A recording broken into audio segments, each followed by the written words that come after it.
Have you ever wondered where you go when you fall asleep? One moment you're here, thinking, planning, scrolling through your phone, and the next, you vanish. Hours pass. Sometimes you dream, sometimes you don't. But every single night, like clockwork, your consciousness slips away. So, where does it go? This isn't just a philosophical question. It's a deeply scientific and spiritual one. Because when you sleep, your consciousness doesn't disappear, so it transforms. Today, we're diving into the mysterious realm of sleep to uncover what actually happens to your consciousness at night. Get comfortable. This journey may just change the way you see your waking life. Chapter 1. What is consciousness really? Before we understand what happens to consciousness during sleep, we need to ask a deceptively simple question. What is consciousness? Scientists define it as the state of being aware of and able to think about yourself and your surroundings. But that's like calling a sunset just some light. Your consciousness is your entire internal universe. It's your sense of I am. It's that voice in your head, that feeling of presence, that story you're always telling yourself about who you are and what life is. But here's the twist. Consciousness isn't just on or off. It exists on a spectrum. Your day-to-day awareness, when you're alert and thinking, is only one state. And as you fall asleep, your consciousness begins to shift, like a dimmer switch, slowly lowering the lights. Chapter 2. The Descent. What happens when you fall asleep?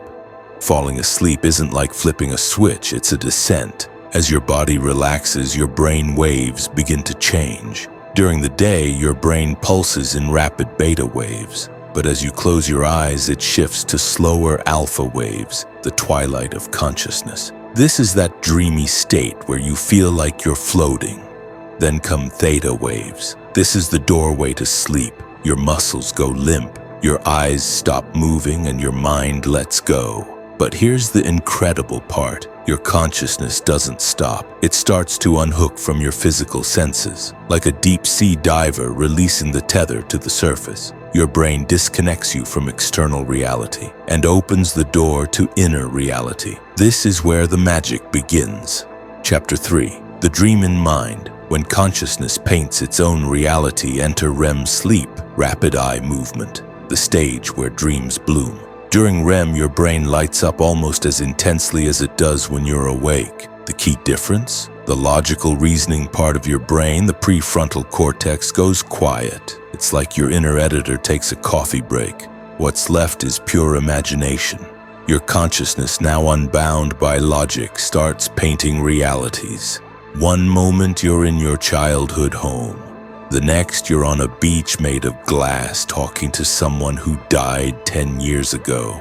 These aren't just random firings of a sleepy brain, they're deeply symbolic. Studies show that our dreams often reflect our deepest fears, our hopes, and unresolved emotions. It's like your consciousness has its own nightly therapy session, without words. And here's something even stranger. In dreams, you often believe what's happening is real. That's how powerful your consciousness is. Even without input from your senses, it creates entire worlds. Chapter 4. The Forgotten Realms. Why you don't remember most of it. Have you ever woken up knowing you dreamed but couldn't remember a single detail? That's no accident. When you sleep, the part of your brain responsible for storing memories, the hippocampus, isn't working like it does when you're awake. It's on night mode. Your dreams happen in a realm of consciousness that's more emotional than rational, more visual than verbal, that makes them hard to bring back into the waking world, which runs on logic and language. It's like trying to bring water back from a dream ocean in a leaky bucket. But sometimes a dream will cling to you, a feeling, a symbol, a whisper of something more. And that's where we start to uncover the deeper mystery. Chapter 5. Consciousness Beyond the Body. Is sleep a spiritual portal? Some ancient cultures believed that during sleep your soul leaves your body. Egyptians, Hindus, and many indigenous peoples believed dreams were journeys, messages from the gods, glimpses into parallel worlds, or visits with ancestors. Today, some people report lucid dreams, astral projection, and out-of-body experiences, all during sleep. Are these just elaborate tricks of the brain, or is there more? We don't fully know, but here's what's undeniable.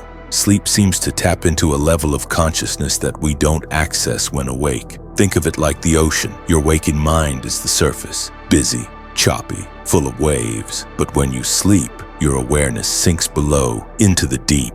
That's where your subconscious lives, the vast storehouse of memories, patterns, archetypes, and intuitions. And every night you dive into it, whether you remember it or not. Chapter 6. Healing and Rewiring. What your consciousness does. While you sleep, your brain isn't resting, it's repairing. It processes the day's memories, sorts through emotions, and even solves problems. Ever gone to bed confused and woken up with clarity? That's not magic.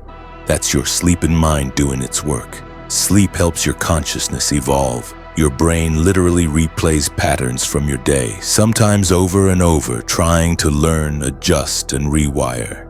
Your emotional experiences are filed and softened. Your fears are confronted in safe, dreamlike simulations, and your creativity, it blossoms. Some of the greatest inventions and artistic breakthroughs in history came through dreams. The idea for the periodic table, Paul McCartney's melody for Yesterday, the invention of the sewing machine, all gifts from the sleeping mind. Chapter 7. The parallel universe theory. Are dreams real? Somewhere? Some scientists and theorists suggest that the dream world may not be fake at all. Quantum theory introduces the idea of parallel realities, that multiple versions of the universe may exist simultaneously. So what if dreams are windows into those other realities? In one version of you, you live in a different city. In another, you made a different choice 10 years ago. In dreams, we sometimes glimpse these lives, not as memories, but as possibilities. It's as if your sleeping consciousness is free to wander the multiverse, unlimited by the rules of your waking mind. Wild? Maybe, but the boundaries of consciousness are not fully mapped, and every night, you're exploring them. Chapter 8. Lucid Dreaming. What if you could wake up inside your dream? That's lucid dreaming. A rare but trainable state where your waking consciousness returns while you're still asleep. You realize you're dreaming, and then you can do almost anything. Fly, walk through walls, visit lost loved ones, confront your fears, create entire worlds. Some people use lucid dreams for healing, some for exploration, and some simply for joy. Lucid dreaming proves something remarkable. Your consciousness is not a single rigid thing. It's fluid. It can exist in multiple dimensions, blend realities, and shift shapes, like water adapting to its container. Every night your consciousness travels. It dives deep, it heals, it explores, it remembers, it forgets. And every morning you return, a little changed, a little wiser, a little more you. Sleep is not just rest, it's a return to the soul. It teaches us that the self is not fixed, that reality is not rigid, that we are more than just our waking thoughts. So the next time you drift off to sleep, remember you're not shutting down. You're opening up to the hidden realms within you. And maybe, just maybe, you're remembering who you really are. If this video opened your mind, let it rest here for a moment. And if you want to explore more mysteries of the mind and soul, subscribe, like, and let us know in the comments. What's the strangest dream you've ever had? Or where do you think your consciousness goes when you sleep? Until next time, sleep well and dream deeper.